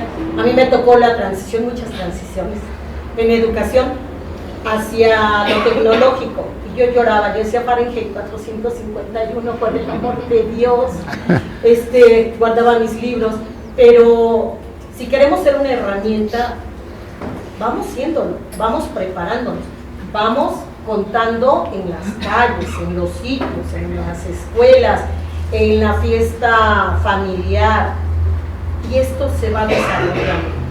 Yo creo sinceramente que la experiencia, maestro, que usted ha adquirido durante tantos años es, no sé cuántos meses tendríamos que tenerlo aquí para escuchar las vivencias y esa naturalidad de la que habla, que no debiera perder el narrador, para no llegar a las voces.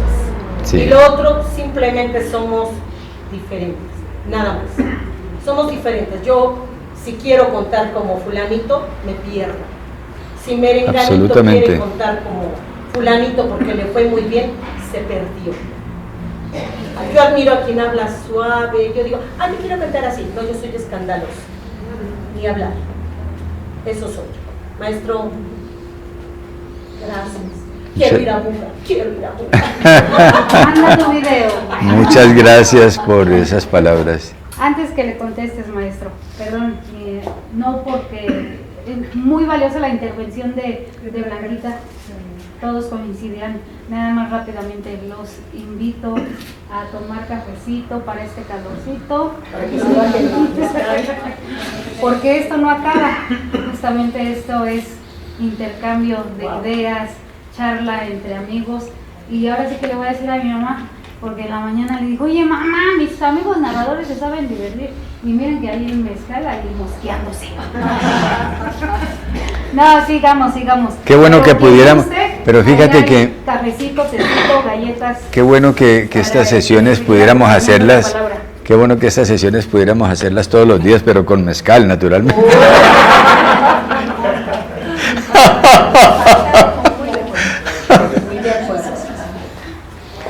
A ver. Este soy yo. Tengo unas inquietudes. ¿Alfredo o Freddy? Alfredo. ¿Quién va a preguntar? Voy a preguntar a Alfredo. Ah, bueno.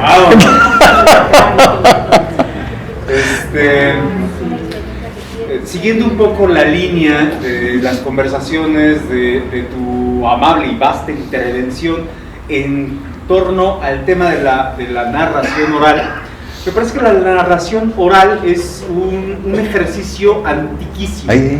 O sea, y lo que propone es la divulgación no solamente de sentimientos o de emociones o de trasladar lugares, épocas, ¿no?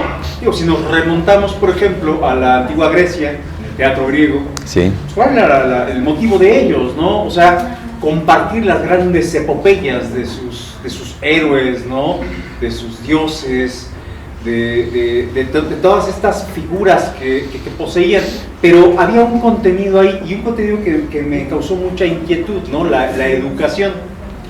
Sí, es cierto, o sea, el término de educación está terriblemente viciado, ligado, prácticamente habría que darle una emancipadita al término institucional, porque hablar de eso es hablar de una política en turno, o una política de época, o una política pretenciosa, tendenciosa, que nos dirige o nos redirige a tener ciertos conocimientos, a homologar el discurso.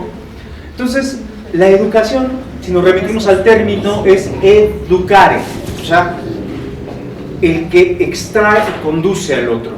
Eso está buenísimo.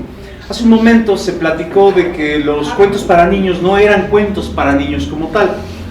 Néstor Brownstein hace un interesante recorrido ahí entre el psicoanálisis y los cuentos de hadas, ¿no?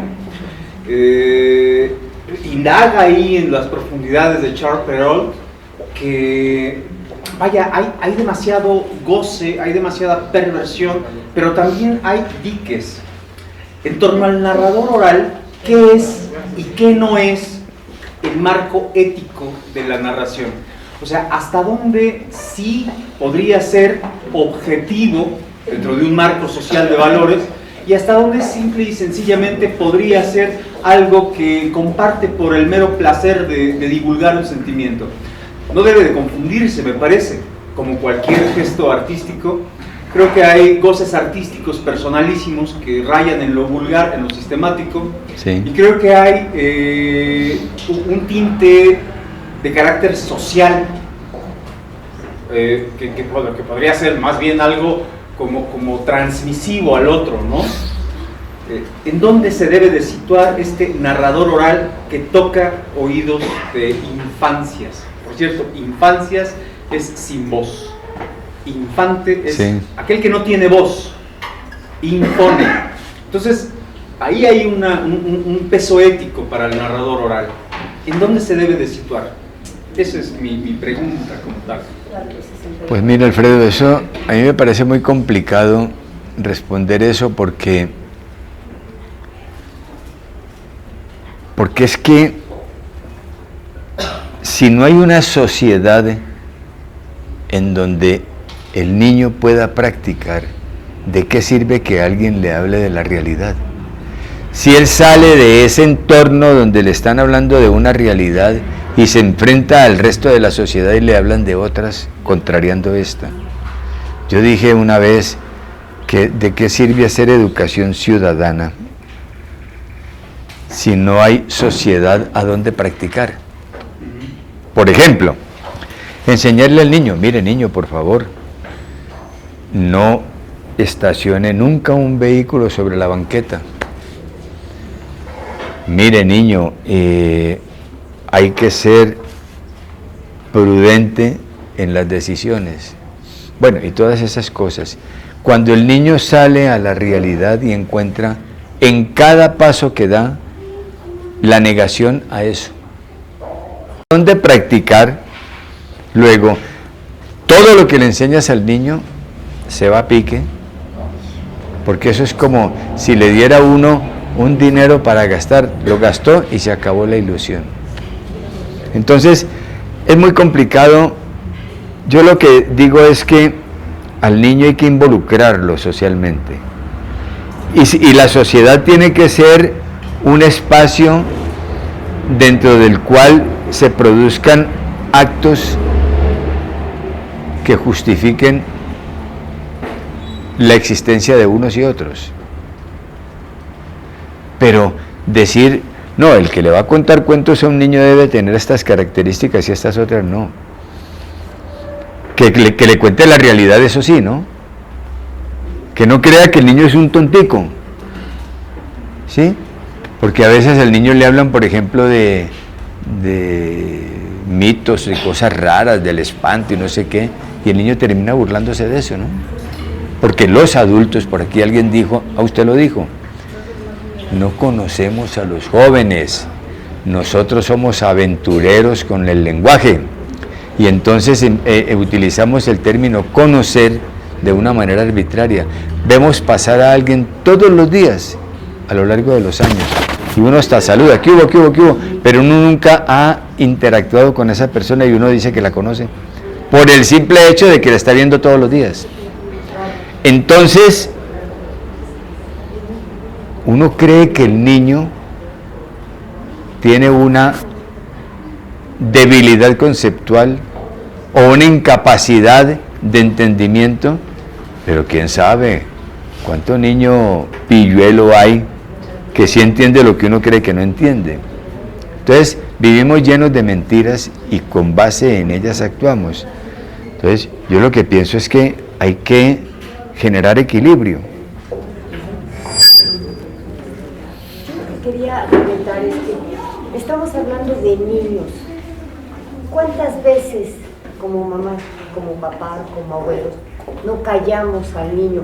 No hay mejor narrador que un niño que sale de la escuela, vamos por él, lo llevamos de la mano y nos va contando todo. Y nosotros, por estar en nuestro mundo, cállate, espérame, ahorita. ¿Sí? ¿Qué es lo que estamos haciendo? Lo estamos obligando a callar, lo estamos obligando a guardar todo ese potencial, o le estamos matando todo ese potencial. El niño que se pone a jugar, no sé si es que todavía existe, con sus muñecos, con sus juguetes, y estar armando historias, ¿sí? O que llegan y dicen, mira mamá, que mi héroe, que el ídolo, que el monstruo. No digas mentiras, eso no existe. Lo estamos minimizando. ¿Sí? Y después queremos venir a contarles historias de monstruos, de héroes, de todo lo que nosotros les tapamos en la boca. ¿Sí? Creo que también depende de nosotros, como abuelos, como padres, todo eso, impulsar eso que traen los niños. Si los niños son parlanchines por naturaleza, ¿sí? Primero que nada escucharlos, aprender a deslindarnos siempre de nuestros problemas del celular. Podemos ir con el celular y el niño aquí, nos pueden quitar al niño, pero el celular no.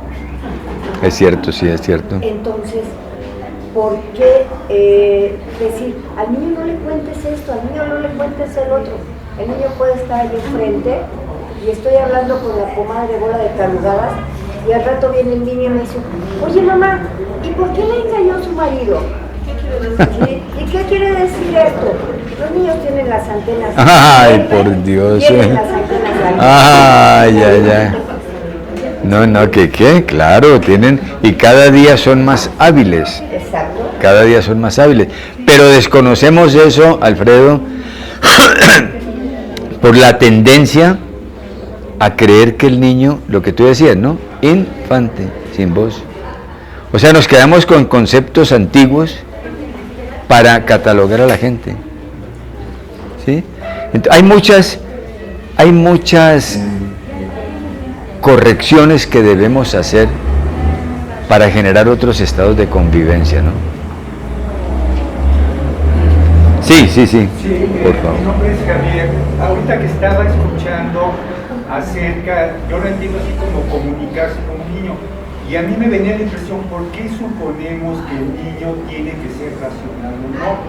¿Por qué no tratamos de entender cuáles son los modos, cuál es la manera en que el niño entiende el mundo, cuál es la manera, cómo lo siente, cómo lo vive? Yo siento que es una situación clave porque yo escucho como que tenemos que enseñarlo, tenemos que educarlo, no debemos enajenarlo, pero realmente, ¿por qué hay una ruptura? Realmente nosotros fuimos niños, realmente nosotros también vivimos una situación de educación inicial, también tuvimos la necesidad de comunicarnos con los adultos.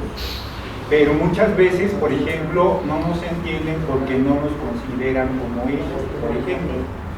Pero es, digamos, es pertinente decir que el niño entiende una cosa de la manera que yo.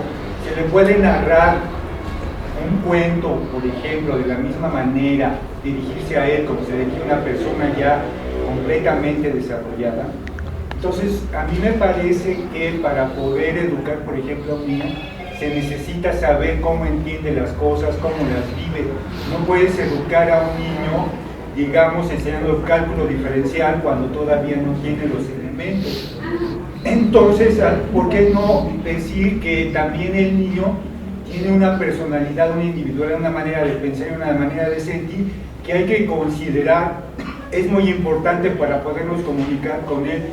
No hacerlo desde el punto de vista que como nosotros ya tenemos un desarrollo completo, supuestamente, él tiene que adaptarse a las cosas que nosotros le decimos. No tenemos que estar educando necesariamente, decirle cómo son las cosas. ¿Por qué no permitimos que también el niño pueda ser autónomo, nos pueda decir lo que siente y lo que piensa sin estarlo coartando? Y eso también a nosotros como adultos nos puede enseñar acerca de lo que fuimos e incluso, ¿por qué no?, de lo que podemos ser. Gracias. Sí, señor.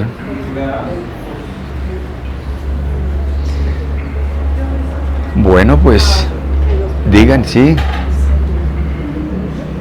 ¿Quiere hablar? Claro. Bueno, respecto a lo que están hablando de niños, bueno, yo también he sido con niños y entré a esto porque por los duelos. Yo trabajo con enfermos, soy terapeuta y trabajo de enfermos de etapa terminal, chicos de cáncer, todo eso. Entonces yo entré a esto por la necesidad que tuve, yo lo veo como una necesidad, una herramienta más para mi trabajo, para manejar duelos en niños sobre todo. Ajá. Y ahorita me quedó algo sobre los cursos que he tomado, algo que me ha de pegar durante el curso, de ir a, o de escuchar o de ver, ¿verdad? Y algo que yo creo que, bueno, yo no tengo tantos estudios como ustedes de todo eso de narración, pero que era algo que yo coincidí mucho con usted, me gustó cuando dijo la naturalidad.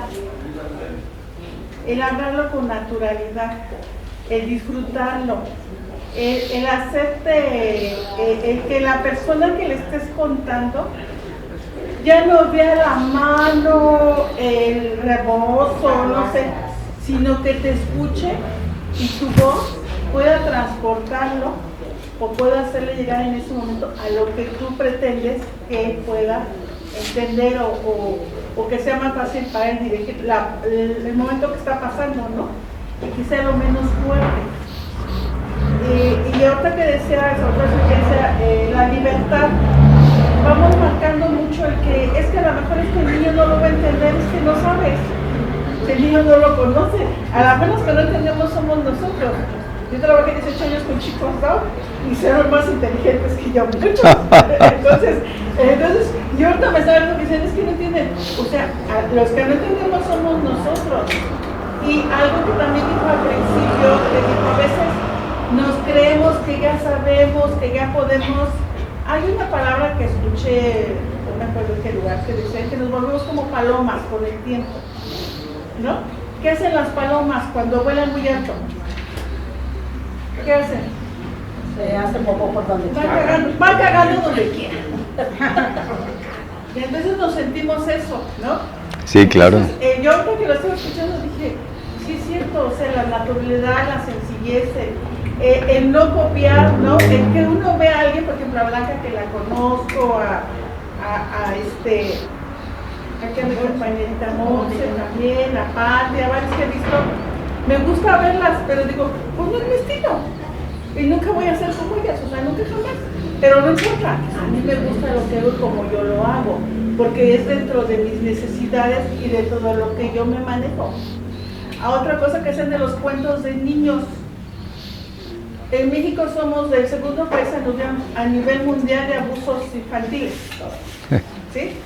Qué horror. Seguimos contando las historias de la princesa y que va a venir un príncipe. Dale herramientas con lo que les vas a narrar o les vas a contar. Sí, claro. Es Contarles la realidad. Nuestra realidad. Claro, ¿no? claro. Y a otra cosa que yo he escuchado gente en Chiapas, he tenido la oportunidad de ir a Copainala, que es todo lo de Chiapas, y me he encontrado los narradores, a los cuenteros que les llaman ellos, porque allá les llaman los cuenteros de la sierra, sin necesidad de nada más con su mezcalito, ¿sí? Eso sí, todos con su mezcalito, iban contando y uno se queda empapado de lo que van narrando los señores de 70, 80, 90 años, y dice uno, pues ¿a qué escuela fue? ¿Qué técnicas encontró? ¿Quién lo preparó? La vida. Ajá, la vida. Entonces, bueno, no sé, yo la verdad sí, con lo que le escuché también me gusta porque dije, sí es cierto, la naturalidad y el disfrutarlo es lo mejor. Y dar herramientas, es una herramienta muy fuerte, sí, pero por eso uno debe de prepararse y de buscar y de aprender antes de. Así es. Antes de, eso era. Muchas gracias por la participación, porque nos genera mucha claridad. Sí, di. Rapidísimo un comentario. Claro. A mí me ha resonado mucho de esta charla la idea o concepto de narrador natural. Me identifiqué mucho porque yo llevo poco tiempo en la narración, un año que empecé a tomar talleres, pero en 2019 tuve una experiencia muy espontánea y genuina con una niña que vivía en el barrio de ese entonces mi pareja, a la que le conté el patito feo. Así fue como muy natural. Yo simplemente le pregunté, ¿conoces el patito feo? Su respuesta me pareció pues muy impactante porque me dijo, ¿sale La Rosa de Guadalupe? No. La Rosa de Guadalupe. Esa era su referencia, ¿no? Ajá. Entonces sí dije, wow. No, le dije, no sale en La Rosa de Guadalupe. Y pues ya le conté lo que yo recordaba del patito feo porque también no me acordaba mucho de la historia. Y me gustó mucho, ¿no? O sea, me gustó mucho la experiencia, también cómo le llegó a ella. Recuerdo que era una familia abundante y le llamó a todos sus primitos para que vinieran a escuchar. Y de ahí ya no me soltaron y ya cada rato me pedían cuentos y cuentos. Sin embargo, yo no era narradora, yo ni siquiera sabía que había talleres para eso. Años después ingresé a un taller y pues me di cuenta de que era algo muy distinto a lo que yo pensaba. Entonces, ahorita con esta charla me causa como un poco de intriga saber si el hecho de tomar talleres te hace perder esa naturalidad. Yo no lo creo honestamente porque a mí me ha servido justo como para buscarme lugares donde presentarme. También me encanta conocer a otros narradores porque a través de sus experiencias puedo no resonar, ¿no? También de los diferentes estilos. ¿Te sientes bien? ¿Quieres que pongamos una cosa?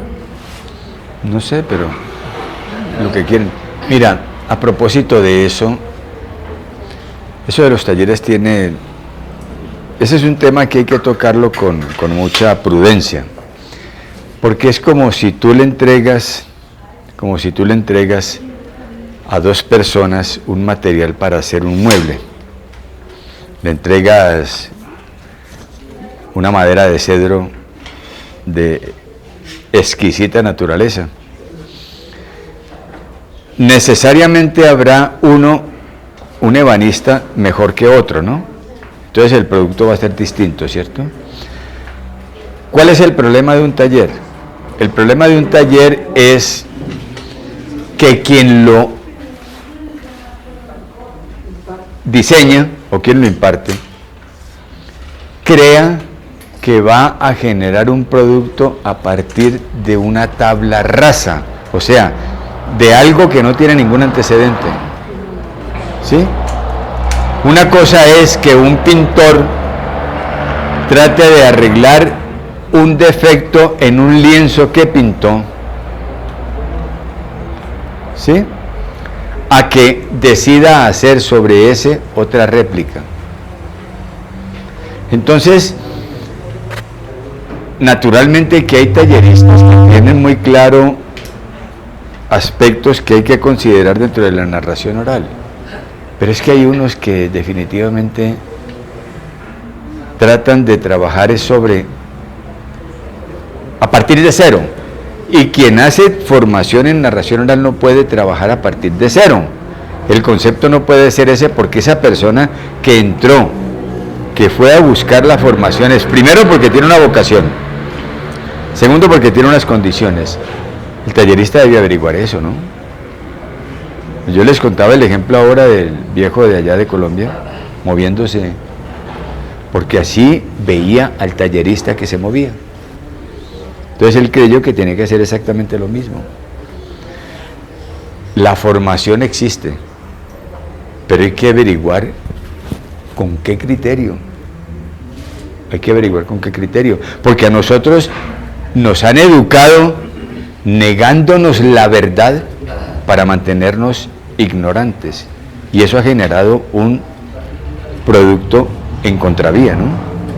O sea, como somos sociedades irreflexivas, sociedades carentes de análisis, entonces permitimos que todo fluya tal como nos lo entregan. Por eso no hay desarrollo, porque no hay análisis, no hay reflexión, ni nada. Entonces, el problema es que una formación parta de un hecho concreto. Bueno, a esta persona quiere contar cuentos. ¿Qué le falta? Vamos a estudiar la voz. Vamos a estudiar su desplazamiento escénico, sí, porque existe el escenario. Pero no ponerte a gesticular de una manera aventurera, ¿no? A ese respecto creo que uno tiene que estar muy consciente. Bueno, voy a hablar en mi caso personal. Cuando yo incursioné en esto y empecé a buscar, digamos, cómo hacerlo de una manera óptima o mejor, para mí fue muy claro decir, esto nunca lo voy a hacer, esto no va conmigo, esto no me queda, esto no me veo haciéndolo y no lo siento. Entonces, cuando el narrador puede estar seguro de qué es lo que lo motiva a hacerlo,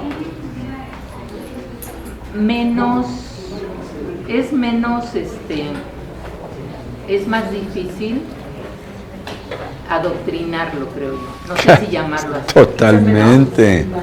Totalmente. Yo he ido a talleres para asegurarme de si eso va conmigo o no, y he salido diciendo, esto no va conmigo, o sea, nunca lo voy a hacer porque no va conmigo.